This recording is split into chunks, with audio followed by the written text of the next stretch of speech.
Welcome to प्रखर academy. आपका स्वागत है आपके चैनल पर। और हमारी शुरुआत जैसा कि आप जानते हैं एक मोटिवेशनल थॉट के साथ होती है। और आज का थॉट है, they told me you can't pass the interview, so I became the boss. अरे भाई, अगर आप मुझे डीवैल्यूड करने की कोशिश करोगे तो भाई साहब मेरा मोराल इतना हाई है कि आपका जो रंग है ना वो फीका हो जाएगा। तो कहने का मतलब यह है कि अगर कोई आपके साहस को चुनौती देता है, कोई आपको यह कहता है कि बेटा तरुण तुम ये नहीं कर सकते, तो आप समझ लो कि तुम्हें वो करना ही करना है। Getting my point? कहने का मतलब यह है, सामने वाले के आपको डिप्रेस करने से आपको डिप्रेस नहीं होना है, बल्कि दुगनी ताकत के साथ उस चुनौती का सामना करना है और उसे दिखाना है कि भाई ऐसा है कि भाई साहब जो आप सोच रहे हैं उस सोच से हम बहुत ऊपर की चीज, हम एम्प्लॉय नहीं, हम इस कंपनी को ही टेक ओवर कर लेंगे। तो ये सोच जब तक आप में नहीं होगी तब तक कि आप कुछ भी लाइफ में नहीं कर सकते। कंपटीशन तो बहुत दूर की बात है। चलिए इसी सोच के साथ आगे बढ़ते हैं। आरबीआई के जो गवर्नर हैं, 25वें गवर्नर शक्तिकांत दास, आज उन्होंने एक बहुत ही अच्छा कार्य किया। एकदम से बिना किसी प्लानिंग के नमूदार हुए, मतलब प्रकट हुए, और उन्होंने होकर के प्रकट क्या कहा कि भाई कोविड जो है इसके कारण बड़ी भयंकर तबाही मची हुई है, और अब हम क्या करते हैं, क्योंकि हमारी जिम्मेदारी है भाई, हम गवर्नर साहब हैं कहाँ के, रिजर्व बैंक ऑफ इंडिया के, तो हम क्या करते हैं, कुछ उपाय करते हैं। कुछ उपायों की उन्होंने घोषणा की। अब वो उपाय का आपको, जिससे वो सिनॉप्सिस होता है ना, मतलब ब्रीफ, तो ब्रीफ फॉर्म में मैं आपको समझा देता हूं क्या क्या उन्होंने आज चमत्कारी कार्य किए हैं। उन्होंने ये किया कि जो स्वास्थ्य सुविधाएं हैं उनके लिए 50,000 करोड़ रुपए की तरलता सुविधा प्रदान की है। यानी लिक्विडिटी के लिए इतना अमाउंट जो है वो इंट्रोड्यूस कर दिया जाएगा। कहां पर? मार्केट के अंदर। Getting my point?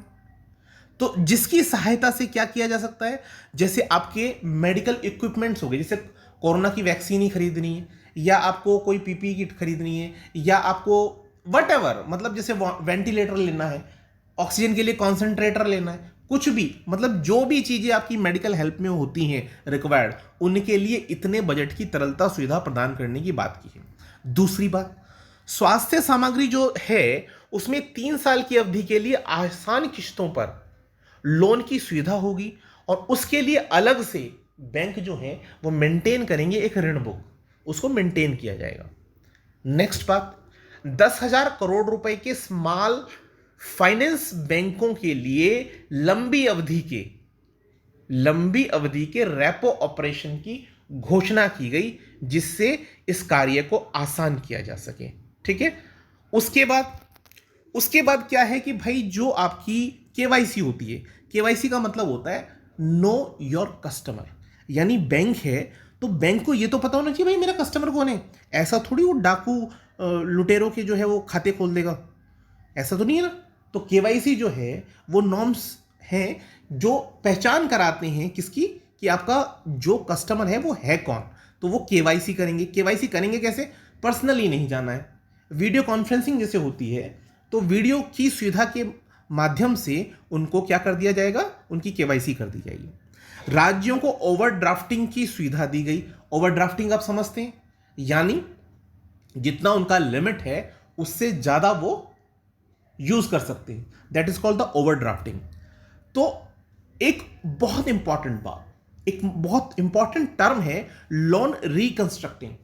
Loan reconstruction का मतलब यह होता है जो आपका लोन है उसका पुनर्भुगतान का जो तरीका है उसका पुनर्गठन किया गया। पुनर्गठन का मतलब जैसे आपको 1 लाख रुपए जो थे वो देने थे 12 महीने में, लेकिन अब ये कोविड की समस्या रही तो आसान नहीं रही बात। तो इसको देने के लिए आसान कैसे बनाया जाए, इसको आसान बनाने के लिए हम टेन्योर बढ़ा देते हैं, आपको थोड़ा सा समय और दे देते हैं जिससे कि आप उस लोन को आसानी से चुका सकें। ठीक है। तो ये होती है लोन रिकंस्ट्रक्शन। तो इस लोन रिकंस्ट्रक्शन के माध्यम से लोन को अदा करने का जो टाइम पीरियड है वो बढ़ा दिया जाएगा। ठीक है। मॉरेटोरियम पीरियड भी बढ़ाया गया, 2 साल के लिए बढ़ाया गया, वो समझ ही रहे होंगे आप। छोटे वित्त बैंक जो होते हैं, जो आपके स्मॉल फाइनेंस बैंक होते हैं या माइक्रो फाइनेंस बैंक होते हैं, तो उन्हें क्या किया गया, 500 करोड़ रुपए की परिसंपत्ति वाले स्मॉल फाइनेंस बैंक को वो उधार दे सकते हैं। ये कुछ बातें हैं, मतलब मेन मेन बातें है, तो बहुत लंबा चिट्ठा, जब आप उसको पढ़ेंगे, आप किसी भी न्यूज़पेपर को रीड करेंगे तो आपको एक लंबी चौड़ी बातें सुनाई देंगी, और उनमें से एक छोटा सा मैंने क्लिप लिया है। ₹50,000 crore priority lending for the COVID fight, one time loan reconstructing, RBI governor Das की अनाउंसमेंट्स क्या रहे हैं in an unscheduled address today. मतलब कोई प्लानिंग नहीं थी, बिना प्लानिंग के वो नमदार हुए, यानी वो सामने हमारे पेश हुए, और RBI governor Shaktikanta Das Gupta laid out the contour of part 1 of calibrated measures by the RBI to counter the pandemic को काउंटर करने के लिए, to help of the stakeholders in the COVID fight, thus announced on tap liquidity facility of ₹50,000 crore to ease the access to healthcare services. Individuals and MSME borrowers can avail one-time reconstructing till September 30, 2021, यानी 30 सितंबर 2021 तक इसको use किया जा सकता है, one time आपका reconstruction की जा सकती है। This covers those having the exposure up to the 25 crore and those that were standard as the March 31 this year. मतलब कहने का मतलब इस शॉर्ट में ये है कि जैसे पहले आपने इस्तेमाल किया लेकिन आपने ये सुविधा नहीं ली, तो आप उस सुविधा को ले सकते हैं रिकंस्ट्रक्शन की। तो बड़ी लंबी कहानी है, लेकिन मैंने आपको मेन बातें बता दी हैं। आप चाहें तो इकोनॉमिक टाइम्स या द हिंदू कुछ भी आप रेफर कर सकते हैं। चलिए आगे बढ़ते हैं। वैक्सीन फाइंडर टूल किस कंपनी ने बनाया है? देखिए इंपॉर्टेंट क्वेश्चन है ये भी।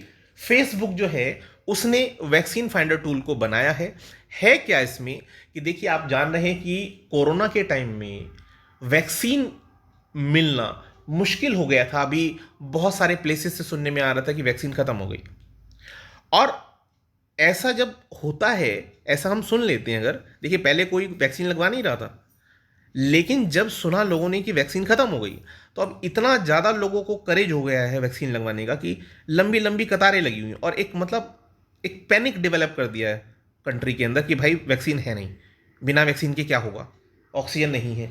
तो वो जो पैनिक क्रिएट होता है, तो उस वो ना हो उसके लिए क्या किया गया, एक टूल डेवलप किया गया, वैक्सीन फाइंडर टूल। तो उससे क्या होगा कि आप अपने आसपास, आपके नियर बाई लोकेशन में कहाँ वैक्सीनेशन होगा, तो उस हेडक्वार्टर को या उस प्लेस को, ऑफिस को आप पता कर सकते हैं और वहां जाकर के आप वैक्सीनेटेड हो सकते हैं। तो ये सुविधा किसने दी? फेसबुक ने। फेसबुक का ये भी आपको पता होगा 10 मिलियन जो अनुदान है उसकी बात उन्होंने की है। यहां आप देख सकते हैं द इकोनॉमिक टाइम्स ने उसको बड़ा बड़ा हेडलाइन में लिखा है, Facebook launches in app vaccine finder tool in India. ठीक है, तो ये आप देख सकते हैं, पूरा सिनॉप्सिस है। American technology conglomerate Facebook has partnered with the Indian government to roll out a vaccine finder tool on its mobile app in India, which will help people identify places nearby to get vaccinated, कि वो कहाँ जाकर के vaccinated हों। According to Mashable, earlier this week, Facebook announced a USD 10 million grant for the emergency response effort for the COVID-19 situation in the country. The vaccine tracker tool will allow users to find the nearest vaccine center locations and their hours of operation as shared by the Ministry of Health and Family Welfare. तो ये जानकारी मैं आपको पहले ही दे चुका हूँ। ठीक है, तो आपको समझ आ गया होगा टॉपिक। आगे बढ़ते हैं। अगला क्वेश्चन है, ये भी इंपॉर्टेंट क्वेश्चन है। अभी हाल ही में क्या हुआ है कि एशियाटिक जो लॉयन है, एशियाटिक शेर जो है, वो पाए गए हैं इन्फेक्टेड, कोरोना से इन्फेक्टेड पाए गए हैं। तो प्रश्न हमारा ये है कि भैया ये जो इन्फेक्टेड शेर पाए गए हैं ये कहाँ पाए गए हैं? तो इसका उत्तर जो है, इसका उत्तर क्या है? इसका उत्तर है नेहरू जूलॉजिकल पार्क हैदराबाद में। नेहरू जूलॉजिकल पार्क हैदराबाद में पाए गए हैं। अब ये थोड़ा सा आप डिटेल देख लीजिए, द हिंदू कवर कर रहा है इसको। Telangana 8 Asiatic lions test positive in कोविड-19 first in India. Asiatic lion seeks the comfort of a shade, ये तो आपके काम का नहीं है, आगे बढ़िए। 8 Asiatic lions at Hyderabad's Nehru Zoological Park have tested positive for the non-case of the human infecting the feline and making them sick in India. Highly placed sources at the zoo told The Hindu that the Center for Cellular and the Molecular Biology, short form है इसका CCMB, informed the forest authorities over the phone that the RT-PCR test of these big cats were positive. However, CCMB samples were collected from the animals concerned, but it will take a few days to confirm. The CCMB will carry out detailed investigation of the samples for genome sequencing to find out the strain came from the human beings और not. देखिए कहानी बहुत simple सी है, लेकिन जो हिंदी माध्यम के बच्चे हैं उनके लिए थोड़ा सा बता देता हूँ कि हुआ ये है कि यहाँ से जूलॉजिकल पार्क से सैंपल लिया गया, किसके द्वारा? सीसीएमबी के द्वारा। सीसीएमबी है क्या? सीसीएमबी क्या है? ये है आपका centre for the cellular and molecular biology centre, ठीक है। तो ये जो है सीसीएमबी, इसने क्या कहा? इसने ये कहा कि भाई अभी हमें ये नहीं पता कि ये आपका ह्यूमन बींग से ही ट्रांसफर हुआ एनिमल्स में या कहीं और से आया, तो इसको टेस्ट के लिए भेजा जाएगा। टेस्ट होने के बाद इसके बारे में मतलब इसकी सीक्वेंसिंग चेक की जाएगी। बात समझ में आती है? मेरे ख्याल में इतना शॉर्ट में काफ़ी होगा। आगे बढ़ते हैं। अगला क्वेश्चन है कि बार्कलेस जो है उसने FY22 में भारत की जीडीपी वृद्धि दर कितने प्रतिशत रहने का अनुमान लगाया? तो कितने प्रतिशत रहने का अनुमान लगाया? ये है 10%। इंफॉर्मेटिव क्वेश्चन है, बस आप याद रख सकते हैं। नेक्स्ट क्वेश्चन है, सॉरी, इंडियन आर्मी ने अपना सौर ऊर्जा जो प्लांट है वो कहाँ लगाया? वो लगाया है सिक्किम में। कहाँ पर लगाया? सिक्किम में लगाया। तो आप ये देख सकते हैं, ये एक सोलर प्लांट है। इनके द्वारा मतलब इंडियन जो आर्मी है उसके द्वारा ये पहला एक सौर ऊर्जा संयंत्र है जिसे लगाया गया। इसका जो कैपेसिटी है वो कितना है? वो है 56 kVA।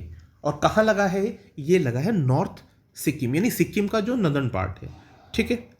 अब आपको सिक्किम की कैपिटल पता होगी। सिक्किम की कैपिटल सबको पता होगी वैसे, गैंगटॉक है। और राज्यपाल वहाँ के कौन है? वो गंगा प्रसाद हैं। और अगर चीफ मिनिस्टर पूछ लिया जाए तो वो कौन है? PS तमांग या प्रेम सिंह तमांग हैं। तो आप ये देख सकते हैं, थोड़ा सा डिटेल है उसके बारे में। Indian army in its quest for harnessing the renewable energy for its troops inaugurated the first green solar energy harnessing plant of 56 kVA using the vanadium based battery technology in north Sikkim at an altitude of 16,000 feet. Public relation officer यानी जो PRO हैं defence के, Guwahati P. Kongsai stated that the project was completed in collaboration with the IIT Mumbai. हाँ, ये important question है, ये भी पूछा जा सकता है आपसे कि किसके कोलैबोरेशन में इसको डेवलप किया गया। तो ये हो जाएगा आपका IIT मुंबई। आई थिंक इतना काफ़ी होगा इसके लिए। आप यहाँ पर नक्शा देख सकते हैं। इस नक्शे में आप देखेंगे जो आपका वेस्ट बंगाल है, वेस्ट बंगाल का जो क्या कहते हैं टॉप, वेस्ट बंगाल का आप टॉप देखेंगे तो टॉप पर आप देखते हैं यहाँ पर ये वाला टिप जो है, तो ये समझिए कि जो नेपाल और भूटान के बीच में जो आपको पॉइंट दिखाई दे रहा है दैट इज कॉल्ड सिक्किम, ठीक है। ये कहाँ से आपका आता है? ये वेस्ट बंगाल जब ऊपर की तरफ जाएगा ना तो वेस्ट बंगाल के बिल्कुल टॉप पर है सिक्किम, ठीक है। तो ये है आपका सिक्किम। राजधानी बता चुका हूँ, राज्यपाल गंगा प्रसाद और चीफ मिनिस्टर प्रेम सिंह तमांग हैं। आई थिंक इतना काफ़ी होगा इसके लिए।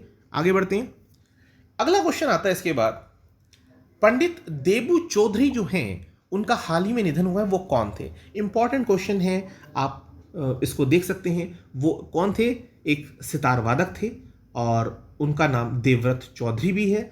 देवव्रत चौधरी के नाम से भी पूछा जा सकता है। ये हैं आपके पंडित देबू चौधरी, ठीक है। चलिए आगे बढ़ते हैं। WHO ने हाल ही में किस कोविड वैक्सीन को आपातकालीन मंजूरी दी है और ये किस तकनीक पर आधारित है? ये बहुत इंपॉर्टेंट क्वेश्चन है। देखिए मैं आपको बता दूं, अभी हाल ही में हुआ क्या है, WHO ने मोडर्ना को ये परमिशन दी है कि आपातकाल के समय उसको मंजूरी दे दी गई है वैक्सीन को, ठीक है। अब पूछा कि टेक्निक क्या है, तो टेक्निक इसकी जो है वो है mRNA। क्या है? mRNA, M stand for messenger, messenger RNA, ठीक है, ये इसका नाम है। Is it clear? तो मैं आपको बता दूं कि हमारे पास दो टेक्निक्स हैं जिसके बेसिस पर वैक्सीन्स डेवलप हो रही हैं। एक है आपकी mRNA यानी मैसेंजर RNA और दूसरी है एडिनो वायरस वैक्सीन, ठीक है। तो हमारे यहाँ पर जो कोविशील्ड और कोवैक्सीन है, कोविशील्ड और कोवैक्सीन, ये दोनों की दोनों एडिनो वायरस बेस्ड वैक्सीन है। और जबकि mRNA बेस्ड अगर वैक्सीन की बात करें तो हमने अभी बताया आपको, मॉडर्ना है, एस्ट्राजेनेका है, फाइजर है। तो ये कुछ मुझे याद हैं जो हैं, ठीक है। तो जितनी मेरी नॉलेज है उसके हिसाब से मैंने आपको बता दिया। आगे बढ़ते हैं। अगला क्वेश्चन है कि ब्रांड फाइनेंस की रिपोर्ट जो है उसके अनुसार LIC, यानी LIC आपको पता होगा, लाइफ इंश्योरेंस कॉर्पोरेशन, उसका वैश्विक स्तर पर कौन से नंबर का सबसे मूल्यवान ब्रांड बना है। मतलब वो जो LIC है उसकी रैंकिंग क्या है ब्रांड फाइनेंस रिपोर्ट के अकॉर्डिंग। तो वो कितनी है? वो है 10th। उसकी क्या रैंक आई है? 10th रैंक है। अगला प्रश्न आता है कि 1.6 बिलियन ईयर ओल्ड वाटर जो है वो कहां पाया गया। जस्ट ऐसी इंफॉर्मेटिव क्वेश्चन है, आप समझ सकते हैं। तो ये कनाडा में है। कनाडा आपको पता होगा, ये है कनाडा, आप देख रहे हैं यहां पर, आप देखिए ये है कनाडा, ठीक है। ये यूनाइटेड स्टेट्स के ऊपर, और आप देख सकते हैं यूनाइटेड स्टेट इसके आपके नीचे भी है, साउथ में भी, और ये आप देखते हैं यहाँ पर नॉर्थ वेस्ट में भी है। और ये सेक्शन आप देख रहे हैं, और ये ऊपर ये जो ग्रीन कलर का, ये ग्रीनलैंड है, ये अटलांटिक ओशन है। तो ये कुछ बातें, इधर पैसिफिक है। और ये जो कनाडा है इसकी आपको राजधानी पता होनी चाहिए। तो कनाडा की राजधानी क्या है आपको पता ही होगा। कनाडा की राजधानी क्या है? ओटावा है। क्या है? कनाडा की राजधानी है ओटावा। यहाँ की जो मेन शहर हैं या मुख्य सिटीज़ हैं वो कौन से हैं? वो हैं टोरंटो है, मॉन्ट्रियल है, वैंकूवर है। ऐसे कुछ आपको याद होंगे, और नहीं है तो मैं आपको बता ही रहा हूँ। क्षेत्रफल कितना है इसका? इसका जो क्षेत्रफल है वो कितना है? 99,84,670 स्क्वायर किलोमीटर, ठीक है। अगर हम बात करें ज्योग्राफी के हिसाब से तो रशिया सबसे बड़ा देश है, और रशिया के बाद जो सेकंड नंबर आता है वो कनाडा का ही है। तो ये कनाडा, अगर हम क्षेत्रफल के हिसाब से बात करें तो ये क्षेत्रफल के हिसाब से क्या है? दूसरा सबसे बड़ा देश है। इसकी लोकेशन आपको पता लग गई होगी। वेस्ट में क्या है इसके? अलास्का है। और कुछ आपके फ्रेंच आइलैंड हैं जैसे सेंट पियरे और मिकवेलन। इन्हें छोड़कर जो नॉर्दर्न अमेरिका है उसके पूरे उत्तरी भाग में ये फैला हुआ है। तो ये इसकी लोकेशन है याद रखने के हिसाब से। बात समझ में आ रही है? तो ये कुछ बातें हुई कनाडा के बारे में। अगर कोई आपसे पूछ ले कि इसकी इकोनॉमी क्या है, मतलब किस चीज़ से इसकी अर्थव्यवस्था चलती है, तो आप कहेंगे कनाडा क्या है? वो भी भारत की तरह एक कृषि प्रधान देश है। कैसा है? एक कृषि प्रधान देश है। तो कनाडा की अर्थव्यवस्था में कृषि का योगदान महत्वपूर्ण है। और आप ये समझ लीजिए कि वहाँ पर जो आपका सकल घरेलू उत्पाद है वो तकरीबन 4% से भी कम है, ठीक है। तो ये कुछ बातें हुई। और ये जान लीजिए कि जस्ता हो गया, पोटाश, यूरेनियम, निकेल, इनके उत्पादन में कनाडा जो है वो सबसे आगे है, ठीक है। ये थोड़ी सी बातें कनाडा के बारे में। चलिए आगे बढ़ते हैं अगले प्रश्न की तरफ। अगला प्रश्न है कि गुलाम मोहम्मद खान जिनका हाल ही में निधन हुआ वो किस क्षेत्र से बिलोंग करते हैं या किस क्षेत्र से थे। तो मैं आपको बता दूं कि जो गुलाम मोहम्मद खान का जिक्र हो रहा है तो वो आर्मी से थे, और उनका जो हिस्सा लेते थे वो खेलों में, वो हिस्सा लेते थे घुड़सवार के रूप में, और उन्हें 1982 में एशियाई खेलों में स्वर्ण पदक प्राप्त हुआ था, ठीक है। तो ये कुछ बातें हैं उनके बारे में। और इन्हें अर्जुन पुरस्कार भी प्राप्त हुआ था, ठीक है। और इसके बाद अगले प्रश्न पर आते हैं कि किस देश ने HIV, hepatitis B, C, syphilis ऐसी बीमारियों को पता लगाने के लिए एक ही टेस्ट, यानी एक टेस्ट से सारी बीमारियों का पता, इन तीनों चारों बीमारियों का पता, उसे क्या कहते हैं? मल्टी स्क्रीन टेस्ट सिस्टम शुरू किया, तो करने वाला देश कौन सा है? रशिया, रूस, जो सबसे बड़ा देश है क्षेत्रफल के हिसाब से। आप ये देख लीजिए रशिया को मैप में, ये रशिया जो है ये कुछ भाग यूरोप में है और कुछ भाग इसका एशिया में है, इसलिए इसे यूरेशिया भी कहते हैं। और आप ये देख सकते हैं ये आपका रशिया है, ये है मॉस्को, और इन्हीं नीचे मंगोलिया, कजाकिस्तान, चाइना उससे नीचे, जापान, यूनाइटेड स्टेट्स, ये बेरिंग जल संधि है इधर, और ऊपर आर्कटिक है, और ये Finland, Estonia, Latvia, Lithuania, Belgium, Ukraine, Kazakhstan. तो ये सब चीज़ें, ये लोकेशन आप ध्यान रख सकते हैं कि कहाँ पर रशिया है, ठीक है। अच्छा, रशिया के राष्ट्रपति तो बताने की ज़रूरत ही नहीं है, व्लादिमीर पुतिन, काफ़ी लंबे समय से हैं तो सबको याद ही होंगे। आगे बढ़ते हैं। किस राज्य के पूर्व राज्यपाल जगमोहन का हाल ही में निधन हो गया? तो ये कौन थे? ये जम्मू कश्मीर से थे। कहाँ से थे? जो जगमोहन थे वो जम्मू कश्मीर से थे, ठीक है। इनका हाल ही में निधन हो गया। अब अगले प्रश्न की तरफ बढ़ते हैं। अगला प्रश्न क्या है? अगला प्रश्न है थिसारा परेरा। थिसारा परेरा जिनका हाल ही में निधन हुआ है, I am sorry, extremely sorry. Thisara Perera जिन्होंने हाल ही में रिटायरमेंट लिया है, जिन्होंने हाल ही में रिटायरमेंट लिया किससे? अंतर्राष्ट्रीय क्रिकेट से। तो इन्होंने संन्यास लिया है, वो किस देश से संबंधित हैं? तो उन्होंने जो संन्यास लिया है वो एक फेमस आपके वो रहे हैं क्रिकेटर, उन्होंने श्रीलंका से, वो श्रीलंका से बिलोंग करते हैं और वो एक ऑलराउंडर रहे हैं, ठीक है। चलिए, तो श्रीलंका के अगर हम राष्ट्रपति की बात करें और जो आपके प्रधानमंत्री हैं तो वो कौन हैं? क्रमशः आपके गोटाबया राजपक्षे और महिंद्र राजपक्षे हैं। आगे बढ़ते हैं। हाल ही में केंद्रीय मंत्रिमंडल ने किस देश के साथ सीमा शुल्क सहयोग पर एक समझौता किया था? तो ये है आपका यूनाइटेड किंगडम। इस समझौते के अंतर्गत कस्टम और अप्रत्यक्ष कर के लिए एक दूसरे के साथ इंफॉर्मेशन और इंटेलिजेंस को आपस में शेयर किया जाएगा। नेक्स्ट क्वेश्चन है कि रेलवे के बेहतर प्रबंधन के लिए नॉर्थ वेस्ट रेलवे ने किस आईआईटी के साथ समझौता किया? तो यह है आईआईटी गुवाहाटी। देखिए बहुत सारे प्रश्न है ना, एक दो करके छूटे हुए थे तो मैंने कुछ प्रश्न आज शामिल कर लिए।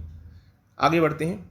किस राज्य सरकार में सरकारी कर्मचारी के 2 बालक आदर्श नीति हाल ही में चर्चा में रही? देखिए मैं प्रश्न को दोबारा से पढ़ देता हूं। कौन से राज्य सरकार, किस राज्य सरकार में सरकारी कर्मचारी 2 बालक आदर्श नीति चर्चा में रही? तो मैं आपको बता दूं ये चर्चा में रही है महाराष्ट्र राज्य सरकार में। वहां पर हुआ क्या है अभी हाल ही में कि महाराष्ट्र नागरिक सेवा 2005 के तहत एक जेल अधिकारी को 2 से ज़्यादा बच्चे होने के कारण नौकरी से निकाल दिया गया। क्यों निकाला गया? क्योंकि Maharashtra civil services declaration act 2005 ये कहता है कि 2 से अधिक बच्चे होने पर सरकारी नौकरी नहीं मिलेगी। तो उसके अनुसार 2005 के अनुसार महाराष्ट्र सिविल सेवा में होने के लिए 2 बालक आदर्श नीति लागू है, इसलिए उसको क्या किया गया?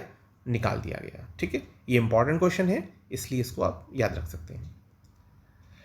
ये आप देख सकते हैं महाराष्ट्र के बारे में, ये भारत का नक्शा है और आप हमेशा ध्यान रखिए महाराष्ट्र कोई याद रखना मुश्किल नहीं है। जहां आपको ये गुजरात दिखाई देता है शेर जैसा चेहरा, उसके बिल्कुल नीचे ये सेक्शन आप देख रहे हैं, ये पूरा सेक्शन क्या है? ये महाराष्ट्र है, ठीक है। तो ऐसे आप इसको याद रख सकते हैं, ठीक है। चलिए, महाराष्ट्र के मुख्यमंत्री बताने की जरूरत नहीं है, उद्धव सिंह ठाकरे जी हैं। आगे बढ़ते हैं। अगला प्रश्न है किस संस्था ने एमएसएमई को आवश्यक वित्तीय सहायता प्रदान करने के लिए श्वास और आरोग्य योजना प्रारंभ की है? तो किसने की है? ये सिडबी ने की। सिडबी क्या होता है? Small industries development bank of India होता है, ठीक है। अब अगले प्रश्न की तरफ बढ़ते हैं। अगले प्रश्न की तरफ बढ़ते हैं तो वो क्या है? किस राज्य में सोरोपॉड्स डायनासोर की हड्डियां खोजी गई हैं? तो ये खोजी कहाँ गई हैं? ये मेघालय में खोजी गई हैं। मेघालय की राजधानी क्या है? शिलांग है, ठीक है। और इसके बाद आगे, किस कंपनी ने हैदराबाद की company delivery startup daily Joy का अधिग्रहण कर लिया है? तो ये करने वाली कंपनी है लेंसकार्ट है। और नेक्स्ट क्वेश्चन है, भारत के बाद कौन से देश ने हाल ही में स्पुतनिक 5 के आपातकालीन उपयोग को अनुमति दी है? तो ये देने वाला देश है बांग्लादेश। नेक्स्ट क्वेश्चन, किस राज्य ने हाल ही में चिरंजीवी बीमा योजना को प्रारंभ किया? तो ये करने वाला है राजस्थान राज्य, और काफ़ी महत्वाकांक्षी योजना है इनकी। उसके बाद ऑक्सफोर्ड इकोनॉमिक्स के अनुसार फाइनेंशियल ईयर 22 में भारत की जीडीपी वृद्धि दर कितने प्रतिशत रहने की बात की गई? तो ये है 10.2%। नेक्स्ट क्वेश्चन है, अंतर्राष्ट्रीय स्तर पर कौन सी कंपनी इलेक्ट्रिक स्कूटर लॉन्च कर रही है? तो ये कर रही है ओला। कौन कर रही है? ओला। किस राज्य के मुख्यमंत्री ने हाल ही में इस्तीफा दिया है? आपको पता ही होगा, पिनरई विजयन और पलानी स्वामी, क्योंकि तमिलनाडु में तो सरकार ही बदल गई है और पिनरई विजयन जी ने अपना इस्तीफा दे दिया, जिससे कि भाई नई सरकार का गठन होगा उसके लिए। ऐसे ही जस्ट ये क्वेश्चन तो शामिल कर लिया बस। ठीक है, thanks for watching this video, have a good night. और अगर कंटेंट अच्छा लगे तो please like, share and subscribe.